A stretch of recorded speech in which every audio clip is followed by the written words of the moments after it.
My food pick for this project is hotteok. I could describe it as a sweet and fluffy bread pastry which is fried over hot oil pans and consumed in the Korean markets around the peninsula. Its origin? Well, hotteok's ho character is a Chinese meaning barbarian or foreign in northern China, and tok is rice cake. Therefore, hotteok can be translated as the northern Chinese barbarian's rice cake. In the 19th century, when Korea opened their ports to foreign countries, which is now in Chinatown of Incheon, many Chinese came into Korea. During this time, jjajangmyeon, another dish that was popular, was introduced. They usually sold their foods in Korea, and one of their food they sold was hotteok. The original hotteok is a thick wheat dough with meat and vegetables inside and baked crispy without using oil. However, hotteok throughout the years changed due to the demands of Koreans' taste, which means that they became what is today's style, using raw sugar to give sweetness and fry it in oil and make it flat.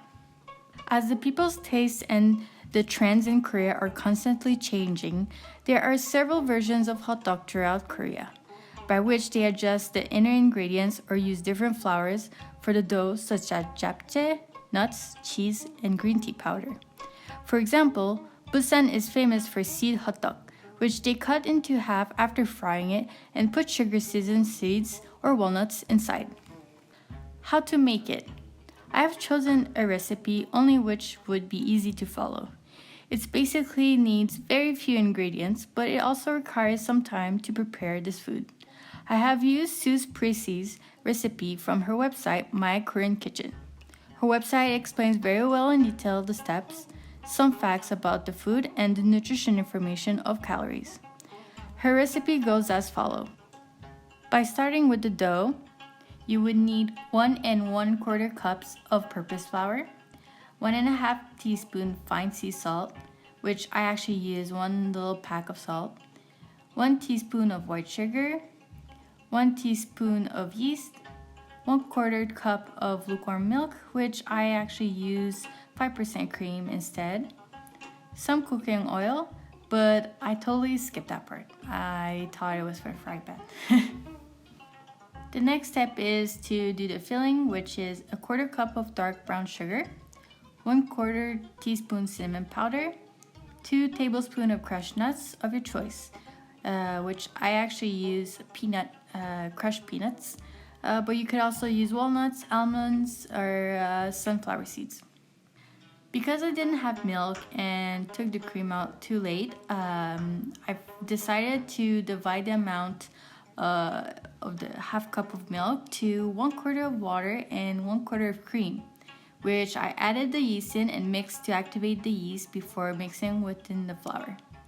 I then added the bowl of the flour, the salt, and sugar and mixed it before adding the yeast. After this step, the dough should sit for about an hour to make the dough rise. While I let the dough rise, I prepared the side filling, which in a small bowl I mixed the brown sugar, the cinnamon powder, and the crushed peanuts.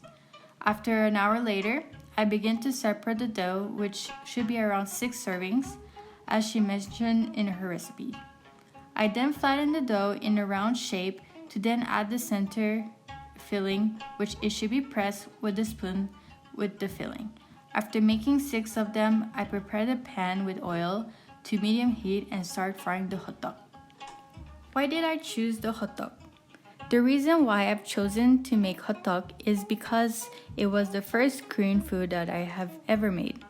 If I can recall, the first time I've made it was certainly around 2010 when Mangchi, now a famous Korean food YouTuber, had uploaded her hotteok video.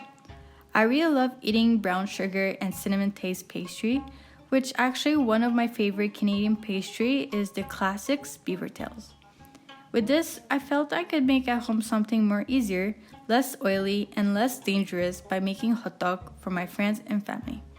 If you like sugar and cinnamon taste foods, I definitely recommend eating this. Thank you for watching.